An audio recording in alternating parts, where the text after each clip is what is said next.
Hey, I've got a question for you. When was the last time you drove over to another law firm near you, sat down over lunch, and traded every business tip you've got? Talked about what's working, what's not, and what to do next? No? See, that's what MaxLawCon is for. It's real conversations with law firm owners who are actually doing this, building, leading, scaling, and willing to share what's working right now. You could keep doing it alone, but let's be honest, it's slower, harder, and way more expensive than getting in the room and shortcutting the learning curve. As of this recording, we've got 20 seats left to this year's event. Skip the guesswork, go to maxlawcon.com and grab your ticket before they're gone. Get ready, because here's your host, Tyson Mutrix.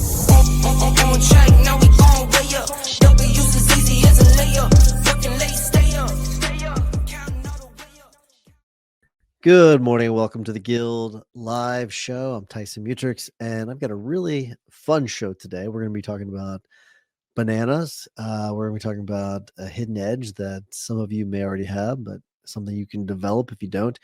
I'm going to give a tip of the hat to someone. It's actually not a tip of the hat. It's going to be the opposite of that, but we're going to talk about that in a second and how it can affect your brand. We're going to talk about, speaking of brands, a big brand split in the Houston market. And we're going to be talking about one thing a day that you may want to adopt this approach. To the first thing I want to get into is bananas. And I have heard a lot about Nano Banana. I don't know if you have. This is something that has been outed quite a bit over the last week. It came out right before the last week's show, and I didn't know enough about it to really talk about it. I know enough about today to actually test it out for us. I thought that this would be a fun thing where I have not played with this at all. I wanted to go in with this thing to say, okay, how easy is this thing to use? I'm doing it from within Google AI Studio. There is, I had to look this up because if you look up Nano Banana AI, there is a scam site. Okay. Watch out for that one. I was almost scammed when it comes to Nano Banana. So just make sure you're using Google's product, Nano Banana. So here's what we're going to do. So I'm clicking here, try Nano Banana. So generate an image of a banana wearing a costume. I'm going to do something a little bit different. Let's see. Let's do something maximum lawyer-ish. Create an image of a superhero named Max that is a lawyer. Use the colors. I'm going to get the colors, our exact brand colors wrong. Forgive me back up for this. But, you know what? Okay, I want to make sure. I thought for a second I had not pushed us live. Okay, so, but forgive me back here because I'm going to get these colors wrong. But use the colors purple and coral. All right. And let's see. We're going to, on the superheroes costume, put the words maximum lawyer. All right, that's what we're going to do.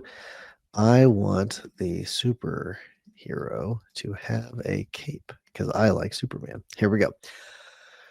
Let's see what happens here. Here we go. Here's your superhero, Max, the maximum lawyer. All right. And how about that? Okay, pretty cool. He even has this. He has a briefcase here. He's got, I guess those are purple and coral. He's got this, I don't know, this cane looking thing with, looks like it maybe shoots electricity or something out of it. I don't know. It's kind of cool. Apparently the capability is even greater where you can change small things in it. Let's see how true that is. Change the image so that the moon is a sun. Brighten. Actually, we're not even going to have it do that. I want to see how specific it will go because apparently that's where the power is that it will change very small details without changing anything else. Do not change anything else because I think that OpenAI's image creator is very, very good. The thing it does not do well though is change elements within the image. It is very, very bad about that. But let's see. Let's see how it does. Here we go. Because I've created a few social media posts where one of them I turned my suit into an American flag. It did a really, really good job. Oh, okay. So check this out.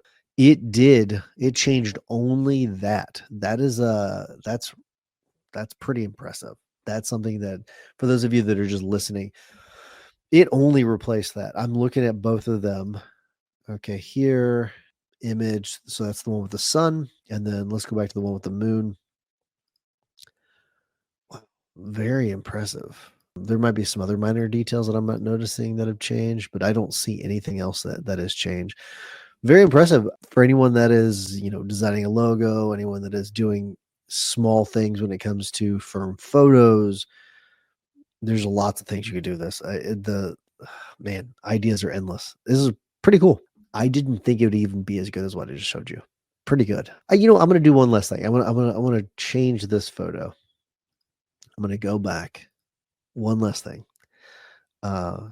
Make the image look real. Let's see what it does with that, and see if it does anything wonky with it. Let's see.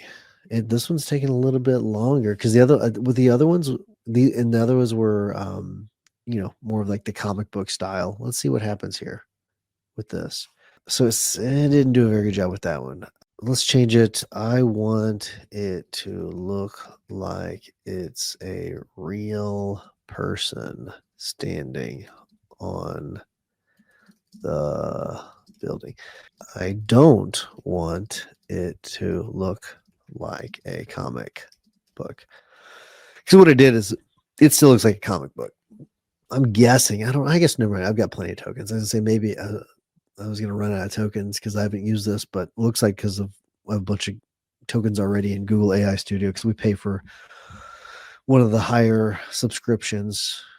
I thought maybe I'd be running out of tokens, but looks like I've got plenty of tokens. It didn't do a good job with this when it comes to changing it to make it more. It still looks like a comic book. I think it's funny. It's got a little gavel on the chest. Did not realize that before, but yeah, I think that's one of those things where it's not doing a super great job of that. But that setting that aside, it did a really phenomenal job. So let's get on to our second story. And this is about a hidden edge that some of you may have, some of you may not. We shall see. And this is an article from Psychology Today. The name of the article is 3 Habits That Set Super Performers Apart from Others, Why Some People Achieve More, and How Science Explains Their Hidden Edge. It's really cool and just insight that I thought some of you might find interesting. Key points of the article: there's nothing magical about super performance. In fact, it boils down to 3 simple habits. And this is why it's one of those things where even if you don't have these habits, these are things that you could adopt and could help you quite a bit. Super performers set transformative goals, not transactional ones. That's interesting. They prioritize actions based on returns and leave space for exploration. Okay, that's excellent.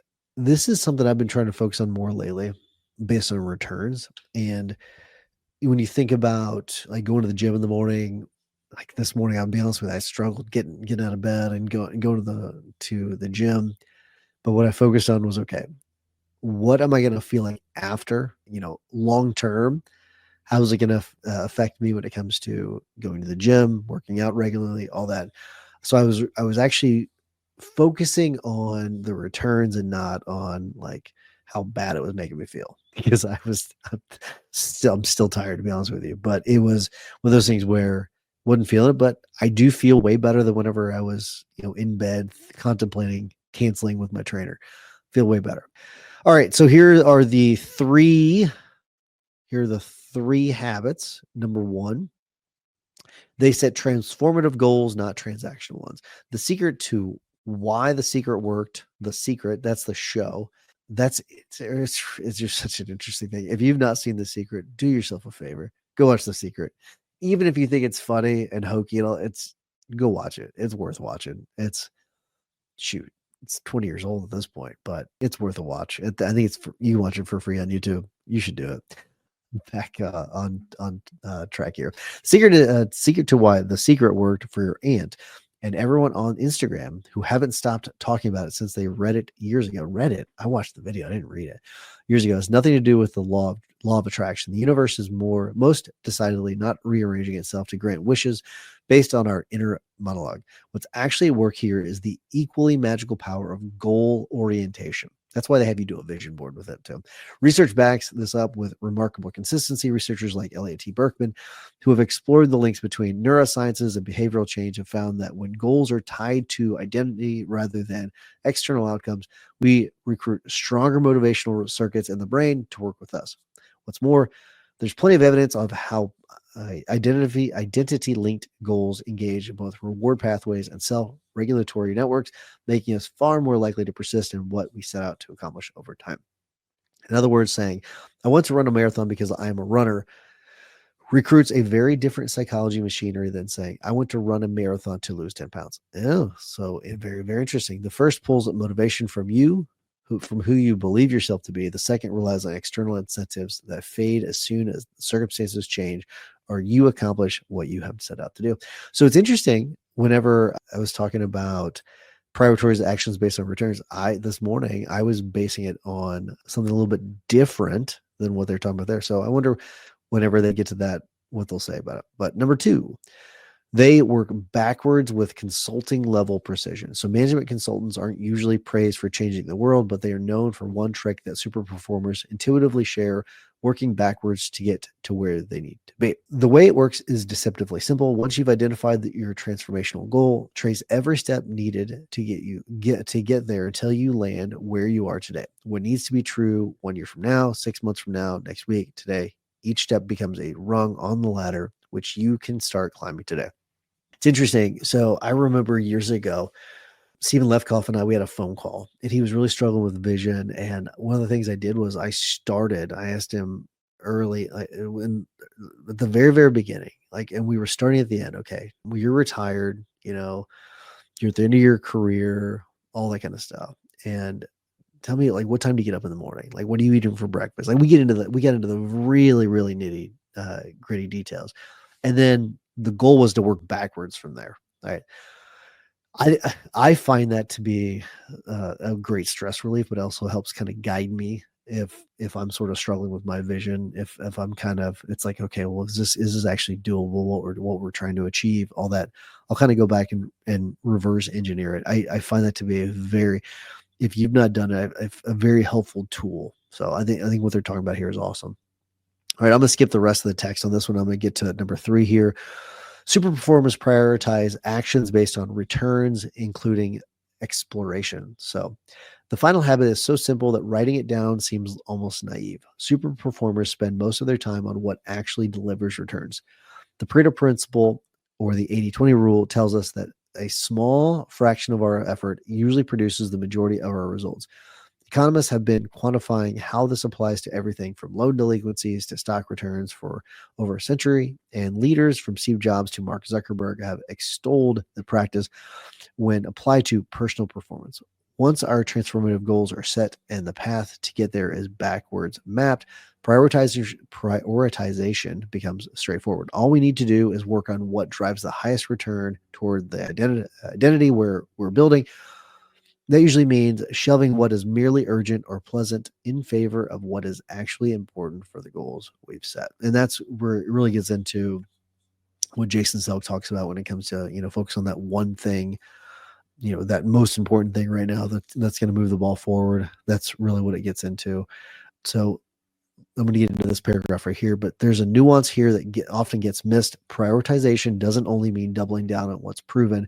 It also means deliberately making room for exploration. Google's famous 20% time was designed for exactly this. There are plenty of founders that followed side quests to create billion-dollar products. So I do like the fact that they've built in the idea that you can try other things. So you don't just have to be working on that one thing. That one thing might be doing a little bit of exploration. So I find that to be helpful. All right, let's get into and bear with me. Hopefully, it's not coming across on the audio, but I am suffering from a cold, and it's causing me to breathe a lot out of my mouth, and I feel like I'm breathing a lot into the microphone. I apologize if it's coming across on the microphone, but I figured I'll tell you, let you know why that is coming through. So I apologize if it is, but that's just what I'm dealing with today. This next one I want to get to is this really bizarre story of this CEO. It's a Polish CEO. If you've not heard about it or if you've not seen it, there is a guy. So we'll watch the video, but it's this CEO. He steals his head from this kid. I guess he doesn't steal it from the kid. He rips it away. It's this tennis player, and I don't know the name of the tennis player, but this tennis player is going to give this hat to this boy, and it is then taken from the boy. So what's happening is the tennis player doesn't realize it. So the tennis player is trying to sign a bunch of autographs. He reaches up with his left hand, is looking at someone else. He thinks he's handed the hat to the kid. He is reached up, he's looked else. He doesn't realize that the guy has reached in and grabbed it. So if you didn't see it, you got to watch this. So boom, snatch. He's like the guy just snatches it right away from the kid. Okay, real jerk move, and then puts it into his wife's bag. I don't think his wife even realized what happened because she's like filming other things. And then it's weird. The weird thing after that is it looks like maybe what has happened is that the kid has let this guy borrow his Sharpie or something, and because it looks like the guy's handing the Sharpie back to him. It's a weird, such a weird thing. But here's the problem. Here's why, as business owners, you need to be very, very careful. Naturally, so, and this is from an article on Entrepreneur, where naturally the video went mega viral, and internet sleuths quickly identified the culprit as I'm going to screw this name up, Piotr Piotr. Piotr. I'll call him Piotr. I don't care if I'm screwing up because he's a total jerk. Sazerac. I'm like, I'm maybe close to that just because of the drink Sazerac, but the CEO of a Polish paving company on Monday, Sazerac apologized for the incident unequivocally in a post on Facebook. Okay, so what makes it bizarre is his original apology. If it is correct, it is wild. Let's see if this is it. And okay, here we go. In connection with the incident that occurred during Kamil Majarak's match at the U.S. Open, I would like to unequivocally, and you can tell I'm not a tennis fan, apologize to the young boy, his family, all the fans, and the player himself. Let's see. Just send the hat back. Yada yada. I want to say clearly, neither I nor what was coming on the situation switching me on any other platform. Okay, so this is what's interesting. Early on, I saw a post about that was done by someone. Apparently, it was a spoof, and it was not accepting responsibility whatsoever. It made him look really, really bad. Clearly, it doesn't sound like he had not done that. However, here's the problem: he did not react quickly, and so someone else did, and then they posted for him, and then his name was being so. This happened a couple days ago, and then the next day he hadn't responded, and then someone else responded for him, and so he was getting just dragged through the mud. So there's a couple things here that I wanted to talk about. First of all, you've got to be careful what you do because, I mean, like it or not, many of you are content creators. You just are. You have videos on the internet. You are representing your companies out in public. And if you don't act right, things like this could happen. They will write stories about you. You'll be on YouTube and Twitter and Facebook and everything. Other thing is that you have to be very, very quick to react. Okay. You have to be very, very quick to make it right, apologize. And it seems like this guy did a really good job of when he did apologize. He made it right. He sent the hat back to the kid, all that. He took full responsibility as he should have done. Who knows? Maybe the guy was drinking and just wasn't thinking right. You never know. So I'm going to give the guy a little bit of benefit of the doubt, even though it's a real jerk move what he did. But you have to be very, very careful what you do out in public. It's all imagine everything's being recorded, and then everyone makes mistakes in life. Everyone does. That's just what happens. You have to. So the part that made apply to most of you as opposed to the first one. I don't. The vast majority of people that are listening to this show, you're not going to be acting that way. If you get into a situation though that maybe not the same thing, you have to act fast and you have to own it, take ownership of it, deal with it before someone else does. Because otherwise, people will run with the narrative and you'll be screwed. So that's the lesson there that I want to get into. All right, the next thing is there's a big brand split. I don't know a whole lot about this firm, but I did stumble on this article and I wanted to talk about it. They have some what caught my attention were the billboards. The name of this is from cron.com, which I guess is maybe like the Houston Chronicle or something like that. Houston Newspapers LLC. I don't know, but the name of this article: Houston's iconic billboard lawyers are headed for a split. Anthony Push revealed in April that he had expelled Nguyen from iconic Houston law firm from the iconic Houston law firm. A months-long legal battle ensued, and it looks like this was from. It's by Gwen Howerton, Texas Culture Reporter, and if you're just listening to this, there's a picture of these guys on this billboard. It's avocados at law, and their heads are on avocados. I guess I'm guessing they're playing on avocado is what they're playing on, avocado at law, but avocados at law. There's probably some sort of joke there that maybe if you speak Spanish you would get, but I'm guessing that's what I was thinking. Avocados. If you're in the Houston area and I'm off base, let me know. Let me know in the comments. So the Push and Win law firm, known for its ubiquitous law billboards, appears to be no more. A year after being embroiled in a suit that featured allegations of financial misconduct, Houston's well-known billboard attorneys are once again fighting in court, and this time they may be split for good. In a petition filed last week in Harris County Court, lawyer Anthony Push of Houston personal injury firm Push and Win made an explosive admission in court. He had expelled partner Chi Hung David Nguyen from the firm earlier this year. Push alleges that Nguyen broke the company's founding contract agreement and conspired to defraud the firm, among other allegations. Whew, big allegations there. That's not something small. Push and Win is a ubiquitous presence in the Houston area. Billboards up and down the Gulf Freeway put the avocados at law right in your face. One depicts them as the main characters from Brokeback. One depicts them as the main characters from Brokeback Mountain. Others split across highways with "We push" on one side and "You win" on the other side.